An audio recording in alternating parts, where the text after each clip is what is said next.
और कोई बाकी तो नहीं है भाई?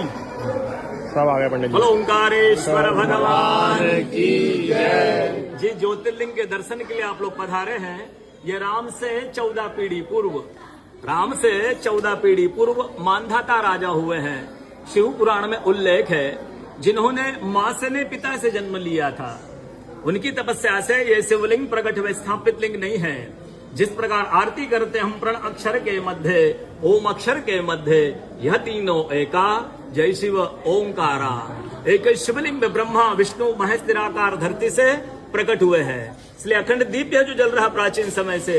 एक ही दीपक में 3 बातियां लगातार जल रही है, ब्रह्मा विष्णु महेश की।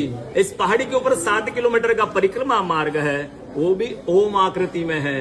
जो पर्वत पे हम प्रभु के दर्शनों के लिए खड़े हैं, ये पर्वत स्वयं शिवलिंग की आकृति में है। चारों तरफ नर्मदा मैया जलहरी बनकर बह रही है। पूरे 12 ज्योतिर्लिंग में शयन आरती होती है, लेकिन बाबा का विश्राम ओंकारेश्वर ज्योतिर्लिंग में है, तो उनके शयन के लिए झूला पल्ला चौपड़ पास से बिछाए जाते हैं। बाबा यहाँ विश्राम करके 3 बजे रात उठ करके महाकालेश्वर जाएंगे, वहां स्नान करेंगे। इसलिए वहां का भस्म आरती प्रसिद्ध है, यहाँ का शयन आरती प्रसिद्ध है। शिव पुराण में भी कथा आती है, महिलाएं 16 सोमवार व्रत करती है, उसमें भी कथा आती है। क्या कथा आती है? प्रतिदिन भोलेनाथ आते हैं, माँ के साथ विश्राम करके सुबह ब्रह्म मुहूर्त में उठकर चले जाते हैं। एक दिन जब भोले बाबा माँ के साथ पधारते हैं, तो माँ पुजारी से पूछती, पुजारी हमें विश्राम के लिए जा रहे हैं, ये चौपड़ पासे में किनकी जीत होगी? पुजारी बोलते कि आज ये भोले बाबा जीतेंगे। ऐसा बोलकर पुजारी घर चले जाते हैं।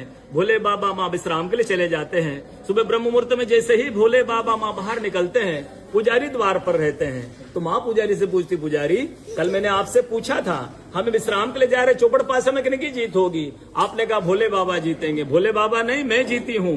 माँ ऐसा बोल करके उनको श्राप दे के चली जाती है। उनके तुरंत पश्चात अप्सराएं शिवलिंग पे जल चढ़ाने आती, तो अप्सराएं पुजारी से पूछती, पुजारी अस्वस्थ क्यों हो गए, आप तो ठीक थे। फिर पुजारी बताते हैं, प्रतिदिन भोले बाबा माँ के साथ विश्राम करके चले जाते थे। कल भोले बाबा माँ के साथ पधारे, माँ ने मुझसे पूछ लिया, पुजारी हम विश्राम के लिए जा रहे, चौपड़ पासे में किनकी जीत होगी? मैंने कहा भोले बाबा जीतेंगे। भोले बाबा नहीं, माँ जीत गई, माँ मुझे श्राप देगी।